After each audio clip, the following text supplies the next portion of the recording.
What is server. এই server সম্বন্ধে আলাদা করে তোমাদের পরে ভবিষ্যতে ডিটেলসে করাবো, কিন্তু কম্পিউটার হার্ডওয়্যার কোর্স করতে গেলে সার্ভারটা জানতে হয়। সার্ভার কি কাজ করে, কিভাবে ফাংশন করে, মোটামুটি একটা ইন্ট্রোডাকশন বা মোটামুটি একটা যেটা কম্পিউটার হার্ডওয়্যার কোর্সের লেভেলে কোর্স যেটা তোমরা দেখে যাচ্ছ পরপর ভিডিওগুলো, সেইগুলোতে করতে গেলে যেটুকুনি লাগে সার্ভার সম্বন্ধে জানতে লাগে, বুঝতে লাগে, শিখতে লাগে, সেইটুকুনি তোমাদের এই দুটো এপিসোডে, একটা এপিসোডে হবে না, এতই বড় সাবজেক্ট এবং এতই ডিটেলস, সব ডিটেলস তো এই মুহূর্তে দেওয়া সম্ভব নয়। যতখানি সম্ভব আমরা দিয়ে দুটো এপিসোডে আমরা কমপ্লিট করব। তো আজকে প্রথম এপিসোড শুরু করছি, সেটা হচ্ছে হোয়াট ইজ সার্ভার। সার্ভার কাকে বলে বা সার্ভার কি যদি বলতে চাই, a server commonly refers to a computer program that receives and response to request from a network. মনে করো এখানে একটা জায়গায় এখানে অনেক কটা কম্পিউটার আছে, অফিসে অনেক কটা কম্পিউটার আছে, C1, C2, C3, C4 এরকম আরো অনেক কম্পিউটার আছে। সেই প্রত্যেকটা কম্পিউটার ল্যানে কানেক্টেড আছে।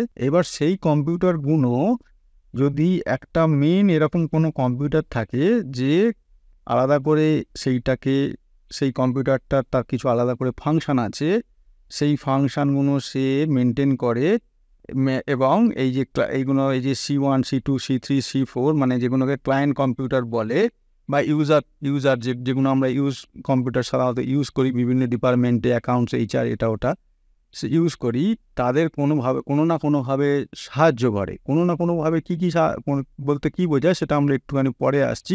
কত রকমের সার্ভার হয় সেই ক্ষেত্রে যখন পড়াবো বুঝতে পারবে।